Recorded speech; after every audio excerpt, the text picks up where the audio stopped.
ஓம் சாய்ராம், ஜெய் சாய்ராம். என் அன்பு குழந்தையே, சாயப்பா சீரடியிலிருந்து வந்திருக்கின்றேன். உனக்கான நல்ல யோகத்தை கொண்டு வந்திருக்கின்றேன். நான் உனக்கான யோகத்தை கொண்டு வந்திருக்கிறேன். இந்த யோகத்தை வேண்டாம் என்று சொல்லாமல், தள்ளிவிட்டும் போகாமல் உடனே பெற்றுக்கொள். இது உன் வாழ்க்கையின் எதிர்காலத்திற்கான யோகம். உனது துயரங்கள் எல்லாமே விரைவிலேயே ஒரு முடிவுக்கு வரப்போகிறது. தேவையில்லாமல் உன்னுடைய கண்களை நீ கலங்க வைக்காதே. மகிழ்ச்சியாக இரு. நான் இருக்கும்போது எதற்காகவும் நீ கலங்கக்கூடாது. என்னை மீறி எதுவும் நடக்கப் போவதும் இல்லை. உன்னை நான் தேர்ந்தெடுத்து நான் வசிக்கும் இடத்திற்கு வரவழைத்தேன். எப்படிப்பட்ட சூழ்நிலையில் நானும் இருப்பேன் உன்னுடன். கலங்காதே. இன்னும் 1 மணி நேரத்தில், நிச்சயமாக இன்னும் 1 மணி நேரத்தில் உனக்கான நல்ல செய்தி தேடி வரும். என்னை நம்பு, முழுவதுமாக நம்பு. என் வாக்கு என்றுமே பொய்யாகாது. எந்த சூழ்நிலையிலுமே நான் உன்னை பொய்யாக்க மாட்டேன். உன்னை கைவிடவும் மாட்டேன். நம்பிக்கையோடு இரு. உனக்கு என்ன வேண்டும், எது வேண்டும் என்று எனக்கு தெரியும். எல்லாமே என்னிடம் இருக்கிறது. உனக்கு வேண்டியதை நான் கொடுக்கப் போகிறேன். உனக்காகத்தான் நான் காத்து கொண்டிருக்கிறேன். எப்போது என்னை முழுவதுமாக நம்ப ஆரம்பிப்பாயோ அந்த நொடி முதலே உனக்கான நல்ல காலம் பொருந்திவிடும். கவலைப்படாதே. உனக்கு இப்போது மாயை என்ற வலை, கர்மா என்ற துன்பம் உன்னை துரத்தி கொண்டு இருக்கிறது. அதிலிருந்து விடுபடுவதற்காகத்தான் நீ என்னை நம்பு என்று சொல்கிறேன். நீ என்னை நம்பினால் உனக்கு நிச்சயமாக 1 மணி நேரத்தில் நல்ல செய்தி உன்னை தேடி தானாகவே வரும். உன்னை இன்று நான் வழிநடத்தி செல்லும் ஆசானாக நான் இருக்கிறேன். உனக்கான நித்தியப்படி வழங்க நான் சற்று தயங்கி யோசித்து நின்றால் உனக்கு என்னாகும், என்ன நடந்திருக்கும்? சற்று யோசித்துப்பார். நீ கேட்டு நான் செய்ய வேண்டிய அவசியமில்லை. எந்த சூழ்நிலையிலும் நீ கடந்து வந்த பாதையை மட்டும் நீ மறக்காதே. நான் இருக்கிறேன் என நம்பு. கலங்காதே. உனது கண் முன்னால் நான் அமர்ந்து கொண்டிருக்கிறேன். உன்னுடைய செயல்களில் மாற்றத்தை கண்டு என்னை முழுமையாக ஏற்றுக்கொண்டு என்னை நீ காண துடிப்பாய். அப்போது நான் உன் கண் முன்னே தோன்றும்போது உன்னால் பேச முடியாமல் கண்களில் ஆனந்த கண்ணீர் வழிய நீ வாயடைத்து போய் நிற்பாய்.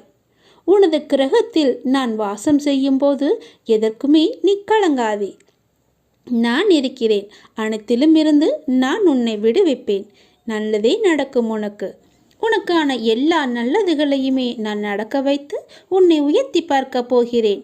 உனக்கு வேண்டியதை செய்ய நான் இருக்கும்போது எவரிடத்திலும் போய் நீ நின்று கொண்டிருக்காதே. உனது தேவையை பூர்த்தி செய்ய யாசகம் பெற்று உனக்கு தருவதற்கு காத்திருக்கிறேன். நான் இருக்கிறேன் நிழலாக. என்றுமே உனக்காக. என் வார்த்தையை நம்பு. நம்பிக்கை வை. வாழ்வில் உனக்கான தேடல் நிச்சயம் கிடைக்கும். அதற்காக உன்னுடனே நான் துணை நிற்பேன். நீ எதற்குமே கலங்காதே. உன் தேடல் எதுவோ அதை நோக்கி நீ பயணப்பட்டு கொண்டே இரு.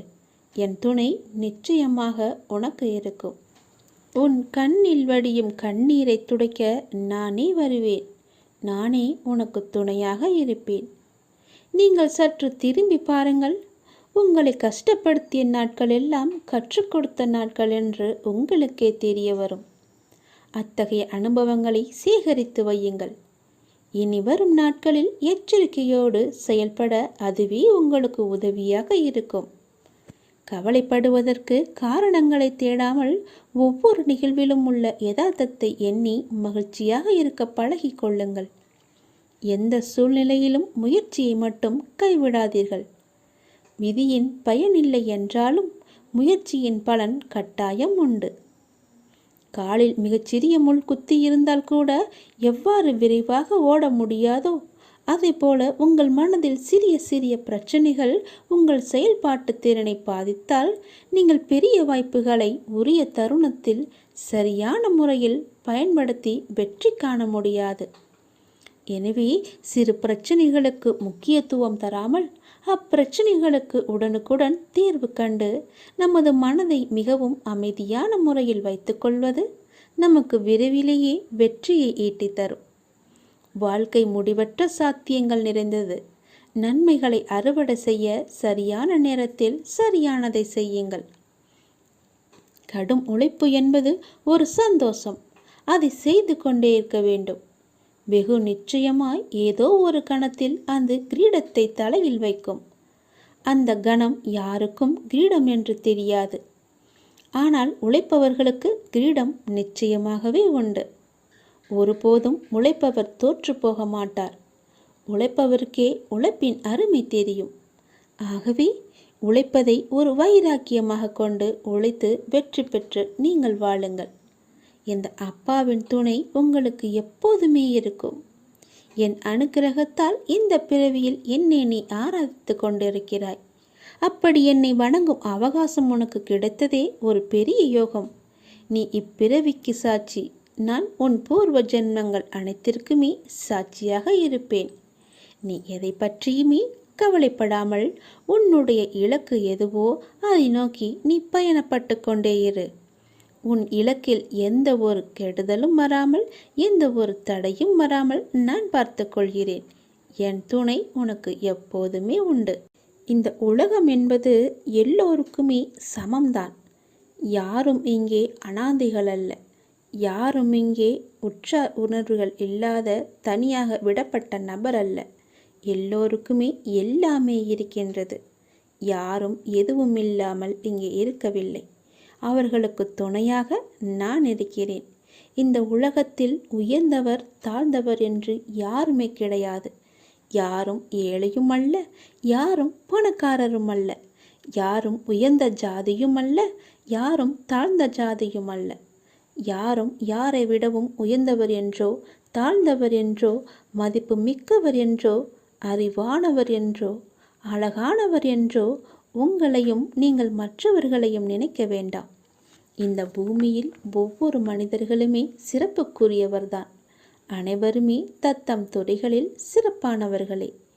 வெட்ட வெளியில் உச்சி வெயிலில் வியர்வை சிந்த நிலத்தில் உழைத்து களைப்பவர்கள் ஆணாக இருக்கட்டும் பெண்ணாக இருக்கட்டும், யாவருக்குமே எல்லோருக்குமே உள்ளதை போல் சுயமரியாதை, கோபம், வலி, மகிழ்ச்சி, பசி, உறக்கம், இழிச்சொல்லின் வலி, புறக்கணிப்பின் வலி போன்ற தனிமனித உணர்ச்சிகள் அத்தனையும் அனைவருக்குமே உண்டு.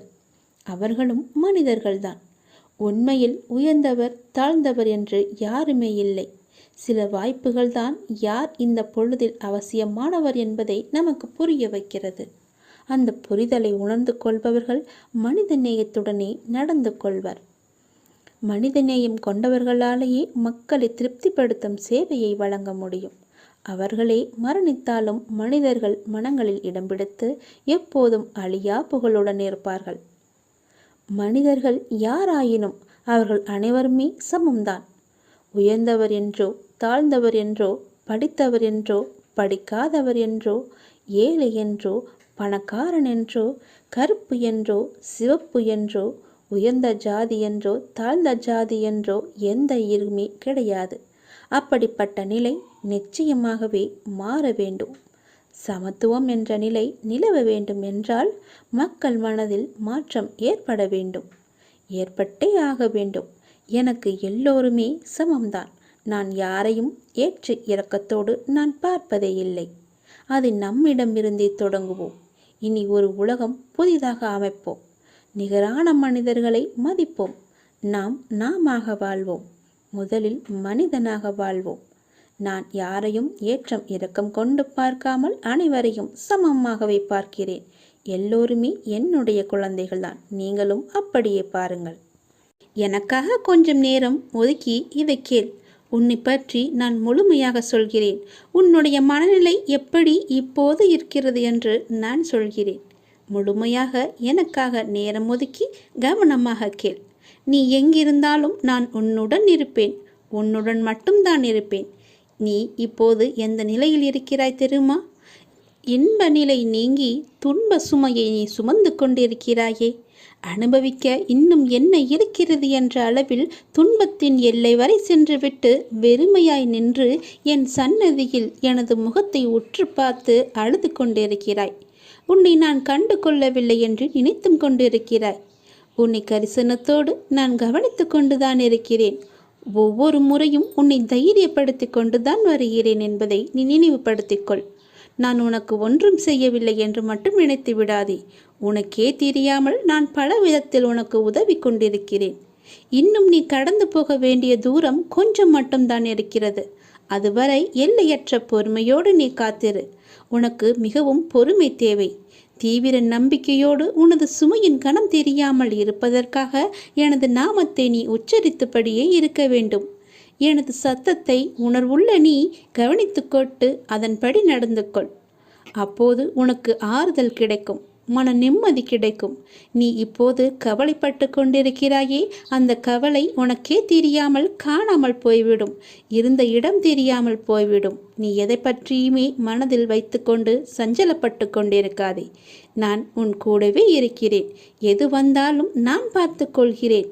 என்னுடைய அருள் நான் உனக்கு தருகிறேன். என் அருள் முழுவதையும் ஆசீர்வாதத்தையும் நான் உனக்கு தருகிறேன். நான் உனக்கு அருள் செய்ய காத்து கொண்டிருக்கிறேன். இப்படியெல்லாம் நான் செய்யும்போது நீ எதற்காக வீணாக கவலைப்பட்டு கொண்டு உன்னை நீயே வருத்தி கொண்டிருக்கிறாய்? வேண்டாம் தங்கமே. வீசும் காற்றுக்கு அளவுகோல் தெரியாது. பாய்ந்து சுழன்று வரும் அலையான நீருக்கு அளவு கிடையாது. சுடர்கொண்டு எரியும் நெருப்புக்கு அளவை எட்ட முடியாது. பரந்த ஆகாயத்திற்கு எல்லை என்ற அளவுகோல் இல்லை. நீளம் என்ற பரந்த பூமிக்கு ஆழங்களின் அளவுகோல் இல்லை. நீ போகும் தூரத்திற்கும் கடக்கும் பாதைக்கும் உன் அனுபவங்களுக்கும் அளவுகோல் உண்டா? இவற்றுக்கே இல்லை என்ற போது உன் வெற்றியை மட்டும் உனக்கு அளவுகோல் வைத்தால் நான் கொடுப்பேன். உனக்கான எல்லாமே தக்க சமயத்தில் கொடுத்து நான் உன்னை வாழ வைப்பேன். உன்னுடைய பாதைகள் எல்லாமே தெளிவாகும் காலம் வந்துவிட்டது. பணிகள் படர்ந்து இருள் சூழ்ந்த கஷ்டங்கள் எல்லாமே விலகி போகப் போகிறது. உன் மனம் நொந்து போன விஷயங்கள் எல்லாமே இப்போது உன் மனம் மகிழ்ச்சி அடையும் அளவிற்கு இனிமேல் ஒன்றன் பின் ஒன்றாக நிகழப்போகிறது. நிம்மதி என்ற மலர் உன் வீட்டில் பூக்கப் போகிறது. உன் மனதில் மலரப் போகிறது. இனிமேல் தென்றலாய் வசந்தமாய் நீ எப்போதும் வசந்த காற்றை சுவாசிக்கப் போகிறாய். நீ எதற்காகவுமே பயப்படாதே, கலங்காதே. உன்னில் வெற்றி என்ற தீபத்தை நான் ஏற்றி காமிக்கிறேன். அகிலத்தின் ரூபமாய் நான் எப்போதுமே உனக்கு துணையாக இருப்பேன்.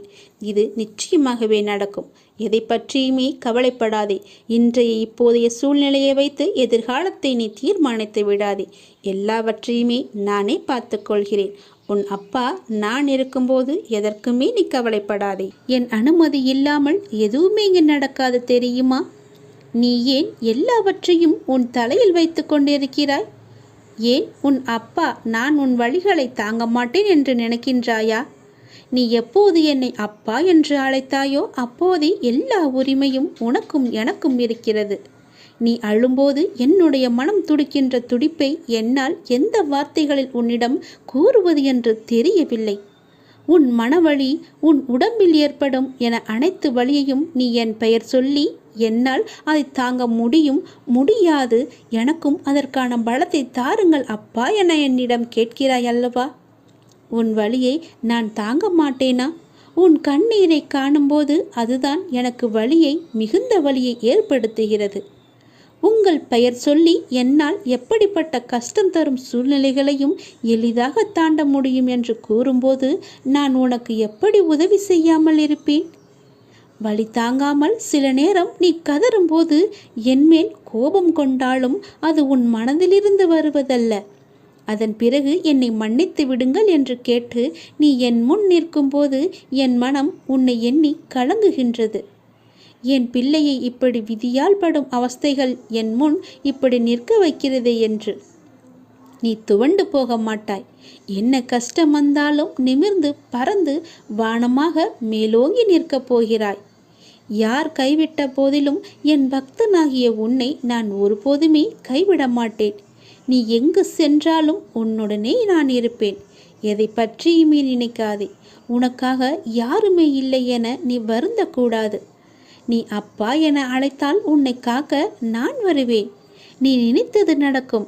உன் வீட்டில் நீ நடக்க விரும்பும் சுப காரியங்கள் எல்லாவற்றையுமே நான் நடத்தி காமிக்கிறேன். என் ஆசையோடு நடக்கும். உன் முயற்சிக்கான பலன். வெகு நாட்களாக முயற்சி செய்து கொண்டே இருக்கிறாய் அல்லவா? எனக்கான வேலை வேண்டும். அதற்காக நான் முயற்சி செய்து கொண்டே இருக்கிறேன் அப்பா. எனக்கான சரியான வேலையை எனக்கு வாங்கி தாருங்கள். அந்த வேலையின் பொறுப்பை உங்களிடமே நான் ஒப்படைத்து விட்டேன் என்று என்னிடம் நீ கண்ணீர் விட்டு அழுவாத குறையாக என்னிடம் நீ கேட்டாய் அல்லவா? உன் மனக்குமுறல், உன்னுடைய மனவேதனை, உன்னுடைய மன வலி எவ்வளவு என்பது எனக்கு தெரியும். எனக்காக ஒரு நிரந்தர வேலை வாங்கி தாருங்கள் அப்பா என்று என்னிடம் நீ கேட்டாய் அல்லவா? அந்த முயற்சிக்கான பலனை நான் உனக்கு தரப்போகிறேன். நிச்சயம் அது உனக்கு கிடைக்கும். விரைவாகவே அந்த வேலையில் நீ உன் கையொப்பத்தை இடு. அதற்காக உன்னை நீ தயார்படுத்திக்கொள். இப்போது என்னுடைய ஆசியுடன் நீ முழுமையாகவே காப்பாற்றப்பட்டு விட்டாய். இனி எதற்காகவுமே நீ பயப்படக்கூடாது. நினைத்து கூட பார்க்காத விஷயங்கள் நடப்பதைக் கண்டு ஆச்சரியமடையப் போகிறாய். அமைதியற்ற மனநிலையிலிருந்து வெளிவரப் போகிறாய். என்னுடைய ஆசி என்பதை நீங்கள் உணர்ந்து கொள்ளப் போகிறாய். சரியான பாதையில் என் அப்பா என்னை அழைத்துச் செல்வார் என்ற நம்பிக்கையோடு இத்தனை நாட்களாக நீ காத்திருந்தாய் அல்லவா? அதற்கான பலனோடும் வட்டியோடும் நான் வந்திருக்கிறேன். என்னை தொட்டு எப்பொழுது என்னை அப்பா என்று கூப்பிட்டாயோ அதற்கான முதல் வேலையை நான் செய்ய தொடங்கிவிட்டேன்.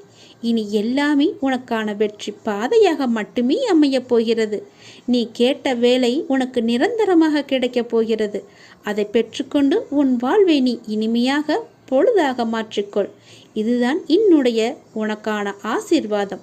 உனக்கு எப்பொழுதுமே என்னுடைய ஆசியும் துணையும் எப்பொழுதுமே இருக்கும். உனக்கு பக்க பலமாக இருந்து உன்னை காப்பாற்றுவதுதானே உன்னுடைய அப்பாவின் வேலை. உன் அப்பா நான் சொல்கிறேன்.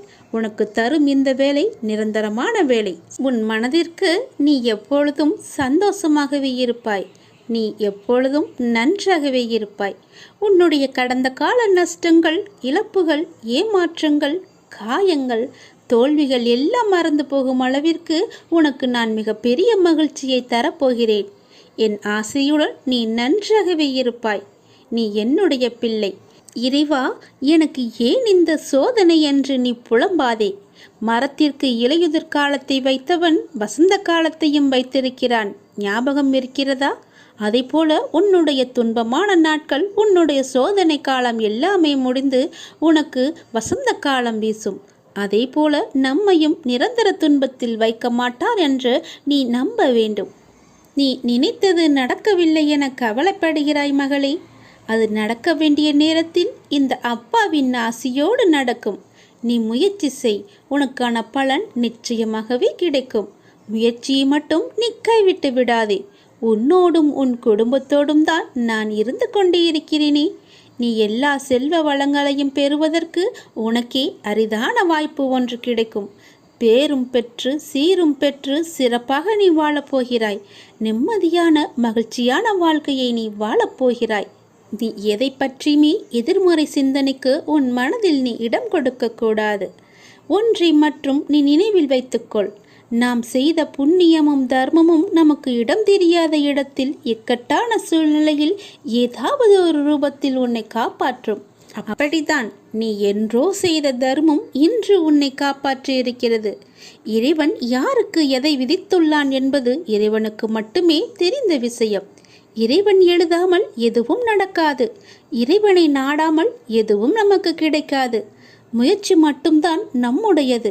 அதற்கான முடிவு இறைவனின் கையில் இருக்கிறது. அது இறைவனுடையது. அதற்காக நீ வருந்தாதே. எதை இழந்தாலும் அது இன்னொரு வடிவில் அது உன்னை வந்து சேரும் என்று நம்பு. எனக்கு அப்பா செய்வது எல்லாமே என்னுடைய நன்மைக்கு மட்டும்தான் என்று நீ நம்பு. வாழ்க்கையின் சந்தோஷத்தை பிற நபரோடு நீ தேடாதே. உங்கள் சந்தோஷத்தை உனக்குள்ளேயே தேடு. உங்கள் பிறவியின் காரணத்தை தேடு. உங்களின் வளர்ச்சியின் தடைகளை தேடு. நான் என்னும் ஆணவம் தவித்து நதி போல நீ ஓடு. பிடிக்காத செயல்களை கண்டு கொள்ளாமலும் வேண்டாத செயல்களில் உங்கள் கவனத்தை செலுத்தாமலும் தேவையில்லாத கேள்விகளுக்கு நீ பதில் கூறாமலும் இருந்தாலே போதும். உங்களுடைய உடலும் மனமும் ஆரோக்கியமாக இருக்கும். நீங்கள் மற்றவர்களால் தூக்கி எறியப்படும் ஒவ்வொரு பொழுதும் காகிதமாக நீங்கள் விழாதே. விதையாக எழுங்கள், மீண்டும் முளைப்பதற்கு. நம்மை தூக்கி எறிந்து விட்டார்களே என்று கவலையிலேயே அப்படியே வீழ்ந்தே கிடைக்காதே. எழுந்து வா. உன் அப்பாவின் துணையோடு உன் அப்பாவின் கரத்தை பிடித்து கொண்டு நீ மேலே எழுந்து வா. எல்லாவற்றிலுமே நீ ஜெயிப்பாய். என்னால் முடியும் என்ற தன்னம்பிக்கையோடு எழுந்து எல்லாவற்றையுமே வெற்றிப்படியாக மாற்றி காட்டு. ஒருவர் இப்படித்தான் என முடிவான பிறகு அவர்களை மாற்ற முயற்சிக்காமல் உங்களை நீங்களே மாற்றிக்கொண்டு அடுத்த நிலைக்கு சென்று பாருங்கள். யாருடைய நிழலுக்குள்ளும் உங்களை பழக்கப்படுத்தி கொள்ளாதிருக்கும் வரை வெயில் உங்களை சுடுவதில்லை. எத்தனை வேகமாய் நம்மை மற்றவர்கள் மறந்து விடுவார்கள் என்பதை நாம் உணர்ந்து விட்டாலே போதும். நாம் நமக்கான வாழ்க்கையை வாழ ஆரம்பித்து விடுவோம். அனைத்திலும் இயல் எதிர்பார்த்த சூழலை புரிந்து கொண்டால் உயரிய நிலையை பெறுவது நிச்சயம் உண்மை. நான் சொல்வது உனக்கு புரிகிறதா? நான் சொல்வது புரியவில்லை என்றால் மீண்டும் ஒரு முறை கேட்டு அதன்படியே நட. உனக்கு வெற்றி நிச்சயம் காத்திருக்கிறது. இந்த விஷயத்தை நான் வெகு நாட்களாக உன்னிடம் சொல்ல வேண்டும் என்று நான் நினைத்து கொண்டிருந்த விஷயத்தை இப்பொழுது நான் உன்னிடம் சொல்லிவிட்டேன். இப்பொழுதுதான் எனக்கே மன ஆறுதலாக இருக்கிறது. இனி நீ பிழைத்துக் கொள்வாய். உன்னை நோக்கி வருகின்ற அனைத்தும் என்னுடைய கைகளிலிருந்துதான் உன்னிடம் வருகிறது. அதை எதிர்நோக்கி நீ எடுக்கும் பக்கமே உன் வாழ்க்கை என்னும் புத்தகம் எப்படி இருக்கும் என்று தீர்மானிக்கின்றது. அந்த புத்தகம் குறிக்கின்ற முக்கியமான காலம் நிகழ்காலம் மட்டும்தான். அதை எழுத உனக்கு எழுதுகோலாக நான் இருப்பேன். உன் இறந்த காலத்தில் 1000 விஷயங்கள் நல்லதாகவும் கெட்டதாகவும் இருக்கும். அது உன்னுடைய தவறு இல்லை. உனக்கான என்ன தீர்மானிக்கப்பட்டதோ அதைதான் நீ அனுபவித்து கொண்டிருக்கிறாய். அதனால் முடிந்தது முடிந்துவிட்டது. அதை நோக்கி தேவையில்லாத ஞாபகத்தில் நீ பயணிக்காதே. எதிர்காலம் நீ தீர்மானிப்பது இல்லை. நிகழ்கால பயணத்தை நான் உனக்கு எழுதுகிறேன். நீ பயப்படாதே. உன்னிடம் இதயம் என்ற மிகப்பெரிய சொத்து இருக்கின்றது. அதை நீ ஒரு நிலைப்படுத்து. மலர்கள் அழகாக இருக்கும், சிலவற்றில் முள் இருக்கும். உன் வாழ்க்கையும் அப்படித்தான். உன் அழகான வாழ்க்கை. அதை நீ பார்த்து நட. நான் என் குழந்தையை தாங்கும் மண்ணாய் அடியில் பிடித்து நான் காத்திருப்பேன். உன்னை சந்தோஷமாகவே வாழ வைப்பேன். நீயாக ஓர் கற்பனை கதையை உருவாக்கி நடந்ததை பற்றி வீணாக யோசித்து உன்னுள் இருக்கும் அமைதியை கெடுத்து கொள்ளாதே. உனக்கான நேரம் சரியில்லாமல் இருக்கலாம். நான் இருக்கையில் உன் வாழ்க்கைக்கான நேரத்தை நானே கவனித்துக் கொள்கிறேன். உன்னை ஒருபோதுமே கவலைப்பட விட மாட்டேன். யார் என்ன வேண்டுமானாலும் எனக்கு எதிராக சொல்லட்டும். என் குழந்தை என் மீது இவ்வளவு நம்பிக்கையை வைத்திருக்கும் போது, உன் உலகமாய் நான் இருக்கும்போது நீ எதற்காக கவலைப்பட வேண்டும்? உனக்கு செய்வது எல்லாவற்றையுமே என்னுடைய ஆனந்தத்தால் தான் செய்கிறேன். நீயும் அப்படிதான். எனக்கு எல்லாமே என்னுடைய உலகமாக என் அப்பா இருக்கிறாய் என்று ஆனந்தத்தில் தானே சொல்கிறாய். அதுபோலவே எனக்கான உலகமும் என் குழந்தைதான். உனக்கு அம்மாவாகவும் அப்பாவாகவும் நானே எப்பொழுதுமே துணை இருக்கிறேன். உன்னுடைய நட்பாகட்டும், உன்னுடைய காதலாகட்டும், உன்னுடைய அனுக்கிரகம், விசுவாசம் முதலியவற்றையெல்லாம் என் மேலே நீ வைத்திருக்கிறாய். நான் உன்னை கண் இமையை காப்பது போல காத்து கொண்டு இருக்கிறேன். உன்னுடைய முயற்சி இல்லாமலேயே நான் உன்னை காப்பாற்றுவேன். எந்த ஒரு இக்கட்டான சூழ்நிலை வந்தாலும் அப்பா என்று என்னை உரிமையாக கூப்பிடு. நான் உன்னை தேடி ஓடோடி வருகிறேன். அப்பாக்கு இணை ஏதுமே கிடையாது. உன்னை காப்பாற்ற என்னால் மட்டுமே முடியும். எத்தனை பிரச்சனையாக இருந்தாலும் பரவாயில்லை, எவ்வளவு பெரியதாக இருந்தாலும் பரவாயில்லை. நான் நினைத்தால் அதை ஒரு நொடியில் மாற்ற முடியும்.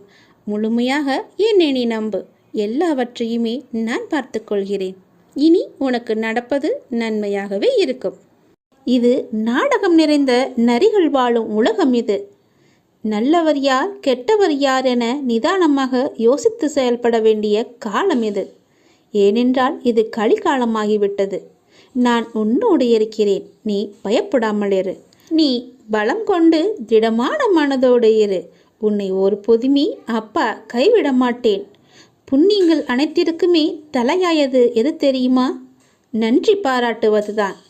பாவங்கள் அனைத்திற்குமே தலையாயது நன்றியை மறப்பதுதான்.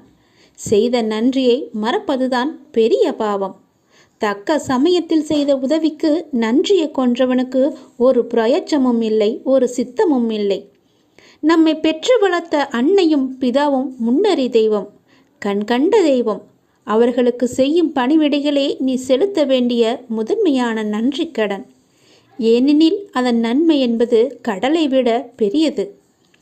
தள்ளாத காலத்திலாவது நீ அவர்களின் மனம் மகிழும்படி நடந்து கொள்.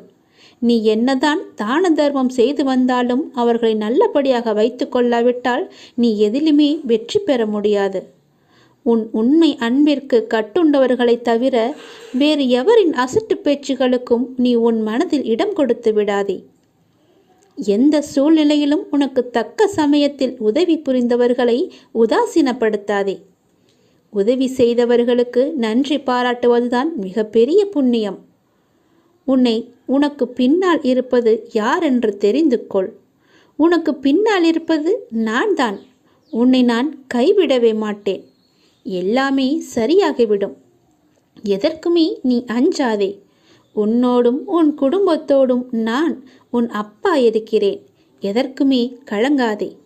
உன்னை நான் அல்லவா எப்போதுமே பார்த்து கொண்டிருக்கிறேன். அதனால் என்றுமே உனக்கு நன்மையை மட்டும்தான் தெரிவேன். நன்மை மட்டும்தான் உன் கண்ணுக்கு புலப்படியும் நான் செய்வேன். உன்னுடைய பாரங்களை எல்லாமே எனது பாதத்தில் நீ சமர்ப்பித்து விட்டாய். நீ எதற்காகவும் இனிமேல் கலங்கக்கூடாது. எப்போது உனது பாரங்களை எனது காலடியில் நீ விட்டாயோ அந்த நொடி முதலே உன்னுடைய கர்ம வினைகளை அகற்றி உனக்கு நல்லது நடக்க நான் ஆயத்தமாகிவிட்டேன். இப்பொழுது என்னுடைய தவக்காலம் முடிந்தது. உனக்கு நல்லதை நடக்க செய்யப் போகிறேன். இப்போது உனக்கு நல்லது நடக்குவதற்காக நான் கண்கொண்டு திறந்து பார்த்திருக்கிறேன் உன்னை. என்னுடைய தவக்காலமே உனக்காக மட்டும்தான். எல்லாமே உனக்கு கைகூடி வரப்போகிறது. நீ துயரத்திலிருந்து நிச்சயமாகவே விடுபடப் போகிறாய். பல ஆனந்தத்தை நான் உனக்கு அள்ளித்தரப்போகிறேன். காத்திரு.